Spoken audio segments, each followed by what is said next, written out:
المرسلين وعلى آله وأصحابه أجمعين أما بعد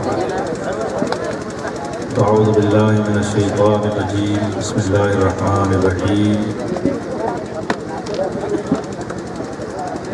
لقد كان لكم في رسول الله أسوة حسنة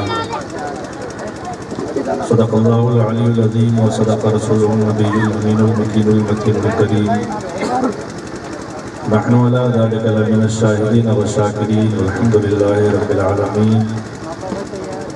يا رسول الله انظر حالنا يا حبيب الله اسمع قالنا إننا في بحر هم مغرق خذ يدي سهلنا أشكالنا غوث اعظم امن بے سر و ساما مدد قبلہ دی مدد کعبہ ایمان مدد بگرداب بلا افادہ کشتی ضعیفانو شکستارات کشتی بحق خواجہ عثمان ہارونی مدد کن یا معین الدین چشتی اے شرف زمانہ زمان مدد نما درہائے بست راز قلید کرم کشا سرورہ شاہ کریمہ دستگیرہ اشرفہ حرمت روح پیمبر یک نظر کن شوئے ماں قادری امنارہ غوث اعظم زنم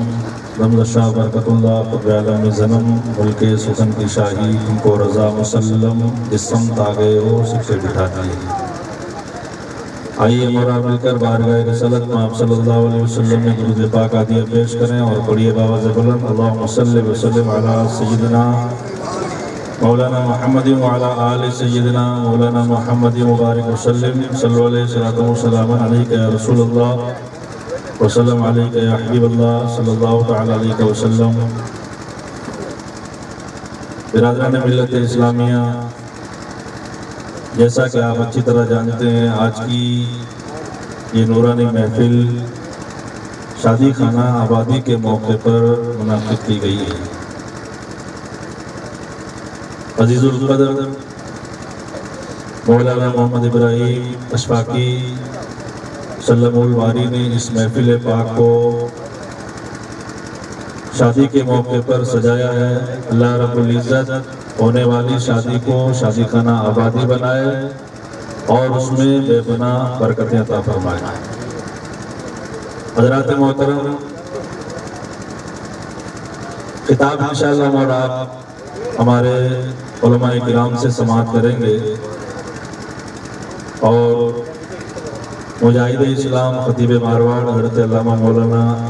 ابو بکر صاحب قبلہ اشرفی مدذل العلی کا حکم تھا تھوڑی دیر کے لیے آپ کے سامنے حاضر آیا ہوں انشاءاللہ اپنے مہمان علماء کرام کا خطابی ہم اور آپ سنیں گے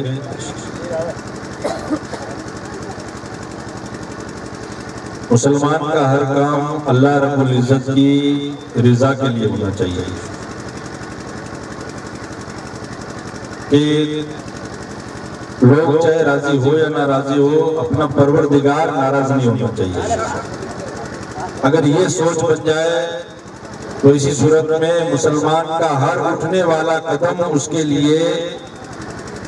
کامیابی کی ضمانت لے کر کے آئے گا اور مسلمان جدھر بھی جائے گا خوشبو بکھیرتا جائے گا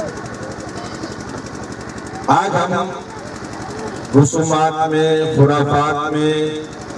بیجا واحیات میں مبتلا ہو کر کے اس قدر خود بخود پریشانی کے شکار ہو چکے ہیں جس کا کئی علاج ہے کیونکہ خود کردہ رہا علاج ہی نہیں کوئی خود مصیبت خریدتا ہے یا اپنے پاؤں پہ کلاڑی مارتا ہے تو اس کا کہیں علاج نہیں ہوتا ہے اسلام نے ہمیں ایسے ضابطے عطا فرمائے اور قدرت نے ہمیں ایسے اصول عطا فرمائے کہ اگر ہم ان اسلامی قوانین اور اسلامی اصولوں پر عمل کریں تو ہمارا ہر کام آسانی سے ہوتا چلا جائے اور اس کام کو کرنے پر ہمیں اللہ تعالیٰ ثواب بھی عطا فرمائے کوئی بھی کام ہو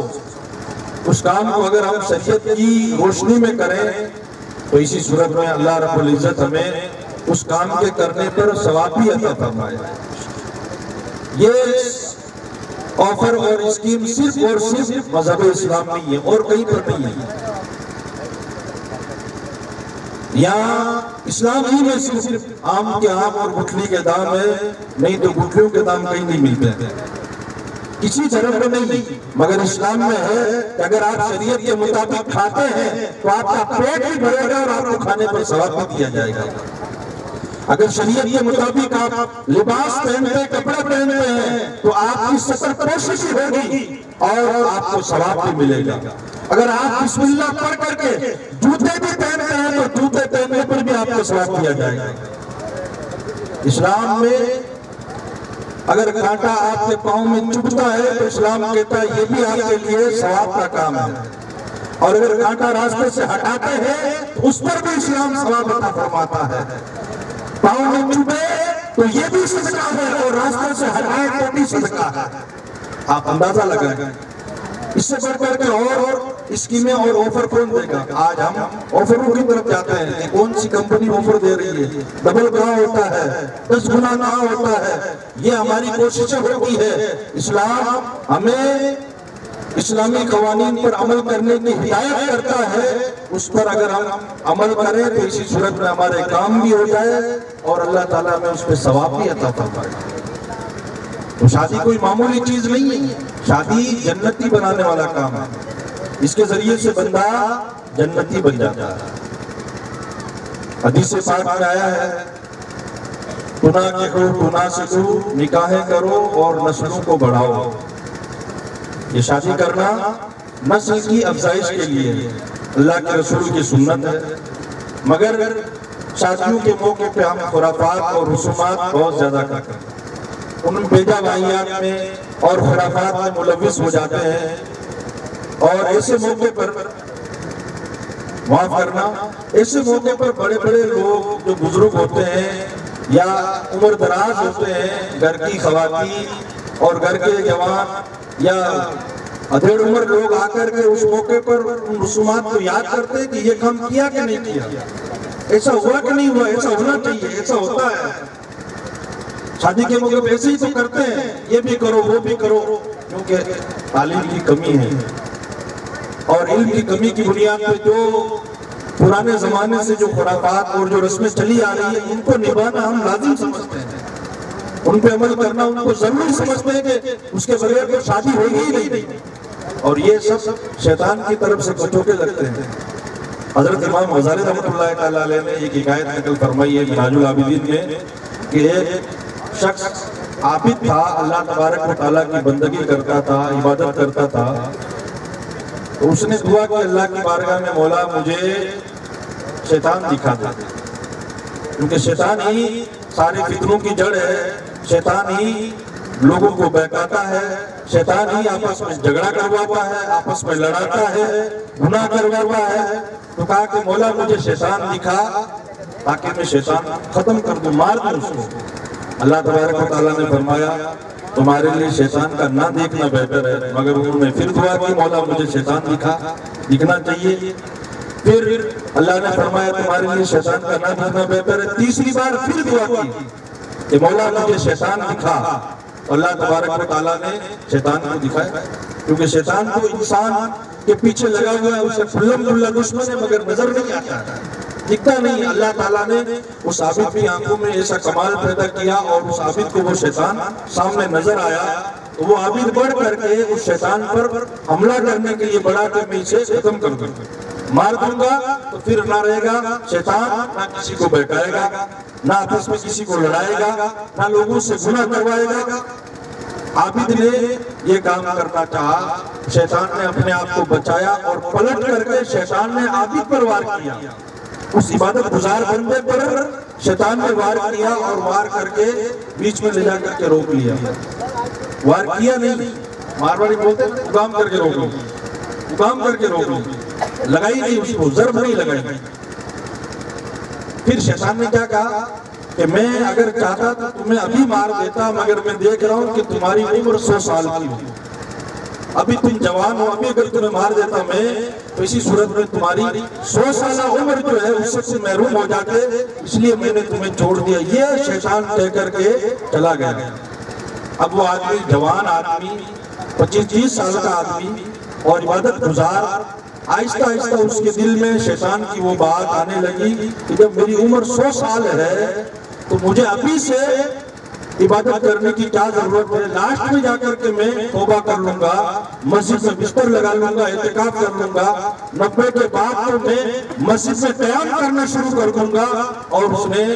وہ عبادت سے آہستہ آہستہ اس نے روگردانی شروع کی، اور دھیرے دھیرے وہ ابھی بھی تو عبادت گزار تھا، اب اس نے تسبیح بھی رکھ دی، اس نے مصلی بھی رکھ دیا۔ آہستہ آہستہ وہ اللہ تبارک و تعالیٰ کی رحمتوں سے دور ہوتا گیا، یہاں تک کہ نہ تو اس کی عمر 100 سال ہوئی اور نہ اس کی وہ امیدیں پوری ہوئی، اور اسی طرح سے وہ دنیا سے چل رہا۔ وجہ کیا تھی؟ شیطان نے ایک انجیکشن لگایا ایسا جس سے وہ مخمور ہو گیا، نشے میں آ گیا۔ اسے پتا چلا کہ میری عمر تو 100 سال ہونے والی ہے، حالانکہ حقیقت میں عمر نہیں تھی۔ شیطان نے آ کر کے ایک ایسا انجیکشن لگایا، اسی طرح سے شیطان آ کر کے ہمیں بہکاتا ہے شادیوں کے موقع پر کہ پہلی بار ہونے والی ہے اور یہی لاسٹ بار ہے، زندگی میں ایک بار ہو گئی ہے، دھوم دھام سے کرو، ڈیجے باجے کے ساتھ کرو، خوب مزے سے شادیاں کرو۔ یہ لوٹنے کے ایک بار ہی موقع ملتا ہے، بعد میں چانس نہیں ملے گا۔ ون چانس ہے، تمہارے پاس میں ایک ہی موقع ہے، اور اس موقع سے تمہیں جو کچھ کرنا ہے کر گزر جاؤ۔ یہی وجہ ہے کہ نوجوان ایسے قدم اٹھا کر کے وہ تمام کام اگر گزر جاتے ہیں تو نہیں کرنا چاہیے، پیچھے بجا لیتے ہیں، خرافات کر لیتے ہیں، خرچے بھیجا کر دیتے ہیں، فضول خرچی میں مبتلا ہو کر کے صرف دکھانے کے لیے اور لوگوں میں واہوائی حاصل کرنے کے لیے اس طرح سے اپنے آپ کو برباد کر کے بیٹھ جاتے ہیں کہ ایک شادی کے بعد میں 10-15 سال تک اس کو واپس اٹھنے میں لگ جاتے ہیں اور ابھرنے میں لگ جاتے ہیں۔ تو شیطان آ کر کے وسوسے دلاتا ہے، اس موقع پر کامیاب وہ شخص ہے تو یہ چاہتا ہے کہ مجھے کسی انسان کو راضی نہیں کرنا، مجھے میرے مولا کو راضی کرنا، مجھے رب کو راضی کرنا ہے۔ تو شیطان کسی کی شکل میں بھی آ سکتا ہے، یہ کیا کہ نہیں کیا، وہ کیا کہ نہیں کیا۔ آپ ان تمام باتوں میں نہ آ کر کے یہ دیکھیں کہ میرا اسلام کیا کہتا ہے، قرآن کیا کہتا ہے، شریعت کیا کہتی ہے، اس حساب سے آپ کام کریں گے تو اسی صورت میں آپ کو اللہ کی رضا بھی حاصل ہوگی اور آپ کی شادی آپ کے لیے عبادت بن جائے گی۔ تو آپ کی شادی اس وقت عبادت بنے گی جب ہم یہ سوچ کر کے شادی کریں کہ یہ جنتی بنانے والا کام ہے اور اس کا ایک ہی چانس ملا ہے۔ اسے تو یہ بھی سوچے آپ، جب دماغ میں یہ بات آتی ہے کہ شادی ایک بار ہی ہوتی ہے اور دھوم دھام سے کرنی چاہیے، تو ساتھ میں یہ بھی سوچیں کہ یہ کام جنتی بنانے والا بھی ہے اور ایک بار نہیں ہونا چاہیے، ایک بار ہی ہوتا ہے۔ اس کام کو اس طرح سے کریں کہ ہم اس کام کے ذریعے سے جنتی بن جائیں، کیونکہ حدیث پاک میں آیا ہے شادی کا منشا ہے نسل کی افزائش، نسل کو بڑھانا، کیونکہ شادی کے بعد میں یہی خواہش ہوتی ہے کہ اولاد پیدا ہو، بچے ہو، اور اس اولاد سے کیا ہوتا ہے، اولاد کے مختلف فائدے حدیث پاک میں آئے ہیں۔ اللہ کے رسول صلی اللہ علیہ وسلم ارشاد فرماتے ہیں من مات لہ اثنان من الولد فقد اعتذر بغدار من النار، جس کے 2 بچے بچپن میں انتقال کر گئے، وہ بچے کل قیامت کے دن اس کے لیے جہنم کے بیچ میں آڑ بن جائیں گے۔ امام غزالی فرماتے ہیں یہ شادی کا ایک ثمرہ اور نتیجہ ہے کہ بچے پیدا ہوتے ہیں اور بچے پیدا ہو کر کے اگر بچپن میں انتقال کر جائے تو یہ بچے کل قیامت کے دن اپنی ماں باپ کی بخشش کروائیں گے اللہ کے سامنے، ان کی مغفرت کا سامان بنیں گے۔ تو آپ اندازہ لگائیں، شادی کی اس سے بچے ہوئے اور بچپن میں انتقال کر گئے تو وہ بچے کل قیامت کے دن ماں باپ کی بخشش کرائیں گے، تو پتہ چلا کہ شادی جنتی بنانے والا کام ہے۔ ایک امام غزالی ایک حکایت نقل فرماتے ہیں کہ ایک بزرگ تھے، انہوں نے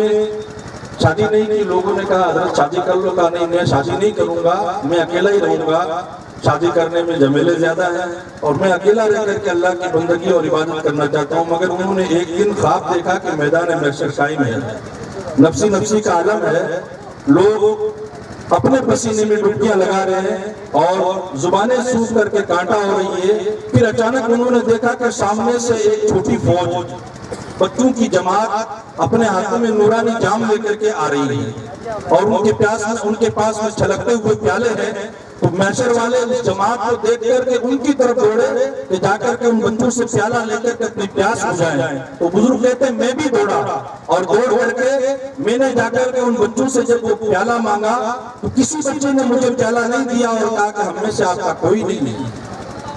ہم یہ پیالہ اپنے ماں باپ کو دیں گے. رات میں بزرگ نے خواب دیکھا، یہ دیکھ کر کے میدان محشر سپنے میں دیکھے کوئی بھی ڈر جائے گا. بزرگ ڈر کر کے اٹھے اور اٹھ کر کے بیٹھے اور انہوں نے کہا کہ میری تو شادی کرو. لوگوں نے کہا بابا آپ سے کہتے تھے شادی کر لو، نہیں کرتے تھے، اب کیا ہو گیا آپ کو شادی کرنا چاہتے ہیں؟ کہا نہیں پہلے میری شادی کرو بعد میں بتاؤں گا. ان کی شادی کی گئی. جب شادی ہو گئی تو بابا نے کہا اپنا خواب بیان کیا اور بتایا کہ میں نے یہ شادی اس لیے کی ہے تاکہ میرے بچے پیدا ہو کے انتقال کر جائیں اور میدان محشر میں جب نفسی کا عالم ہے تو میرے بچے مجھے لا کر کے پانی کا پیالہ پلا دیں، پانی کا جام لے دیں. تو پتا چلا کہ شادی کی بڑی برکت ہے،